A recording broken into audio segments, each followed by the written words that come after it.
पिछले साल public policy research centre नाम के एक थिंक टैंक ने स्कूलों में पढ़ाई जाने वाली एनसीईआरटी की इतिहास की किताबों का अध्ययन किया था और इस स्टडी में यह बात पता चली कि एनसीईआरटी की किताबों में जितना महत्व मुस्लिम आक्रमणकारियों को दिया गया उतना महत्व हिंदू वीर योद्धाओं को नहीं दिया।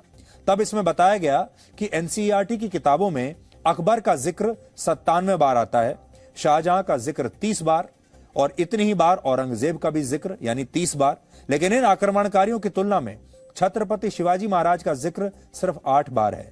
राजपूत राजा राणा सांगा और महाराणा प्रताप का जिक्र 1 से 2 बार ही किया गया है। मेवाड़ के महान राजपूत शासक महाराणा प्रताप ने वर्षों तक मुगल बादशाह अकबर के साथ संघर्ष किया। महाराणा प्रताप को उनकी वीरता, युद्ध कौशल और युद्ध नीति के लिए याद किया जाता है, लेकिन इसके बावजूद आज देश में कई स्थानों का नाम अकबर के नाम पर है। दिल्ली में एक सड़क है अकबर के नाम पर जिसको अकबर रोड कहते हैं, जबकि महाराणा प्रताप के लिए कहा जाता है कि वो हल्दी घाटी की लड़ाई में अकबर से हार गए थे। लेकिन हाल ही में हुए कुछ रिसर्च में यह बात पता चली कि यह लड़ाई असल में महाराणा प्रताप हारे नहीं थे, बल्कि अकबर को अपनी सेना पीछे हटानी पड़ी थी।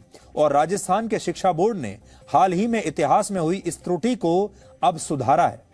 लेकिन सोचिए, जो लोग बचपन से ये पढ़ते आ रहे हैं कि महाराणा प्रताप इस लड़ाई को हार गए थे और अकबर बहुत बहादुर था, वो क्या इस बात को अब स्वीकार करेंगे? क्या उन्हें ये बात पता भी होगी? क्योंकि उनके दिमाग में ये बात बचपन से ही बैठा दी गई है। मेवाड़ के लोकगीतों में इस बात का उल्लेख मिलता है कि हल्दी घाटी के युद्ध में अकबर के पास 80,000 सैनिक थे, जबकि महाराणा प्रताप के पास सिर्फ 20,000 सैनिक थे और इतने कम सैनिकों के साथ भी महाराणा प्रताप अकबर पर भारी पड़े थे। Presenting B News app available on Google Play and App Store. Download it now.